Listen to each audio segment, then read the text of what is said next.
आइजाज शाह के कहने पर जवाहर मजबूरन रे से निकाह करने के लिए तैयार हो जाता है। अगले दिन जब जवाहर पारस को शॉपिंग मॉल लेकर जाता है तो वहां एक दुकानदार जवाहर को पारसी का हस्बैंड समझकर उसकी तारीफ कर देता है।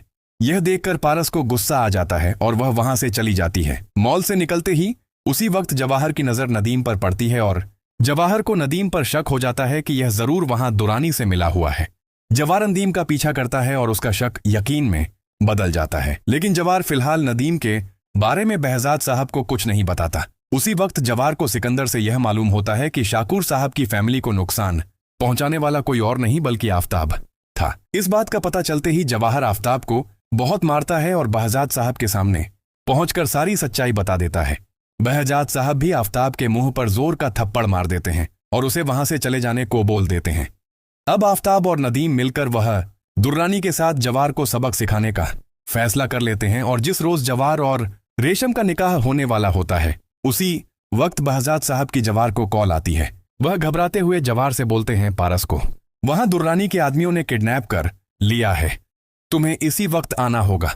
जवाहर पारस को बचाने की खातिर रेशम से अपना निकाह छोड़ते हुए उसी वक्त कराची पहुंच जाता है और पारस की लास्ट लोकेशन ट्रेस करवाते हुए वहां अब दुर्रानी के फार्म हाउस पहुंचकर उसके गुंडों से लड़ते हुए पारस की जान बचा लेता है और उसे बहजाद साहब के सामने पेश कर देता है। यहां बहजाद साहब पारस और जवाहर की शादी करवाने का फैसला कर लेते हैं, लेकिन जवाहर पहले इनकार करता है क्योंकि उसकी रेशम के साथ शादी होने वाली थी। लेकिन बहजाद साहब की रिक्वेस्ट पर जवाहर मजबूरन पारस से निकाह कर लेता है और पारस को अपने साथ सुकुर ले आता है।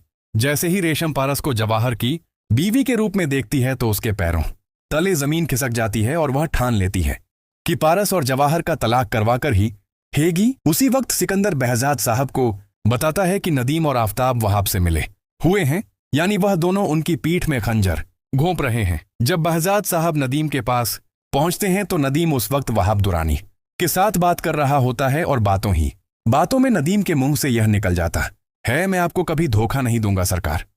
मैंने अपनी बीवी के साथ मिलकर ही बहजाद साहब की बीवी को जान से मरवाया था क्योंकि वह हमारे खिलाफ जा रही थी। यह सारी बातें जैसे ही बहजाद साहब को पता चलती हैं तो वह उसी वक्त पुलिस को बुलाकर आफताब, नदीम और अपनी बहन शाहीन को गिरफ्तार करवा देते हैं और वहां दुरानी को तलाश करने में लग जाते हैं ताकि उसे भी गिरफ्तार करवाया जाए।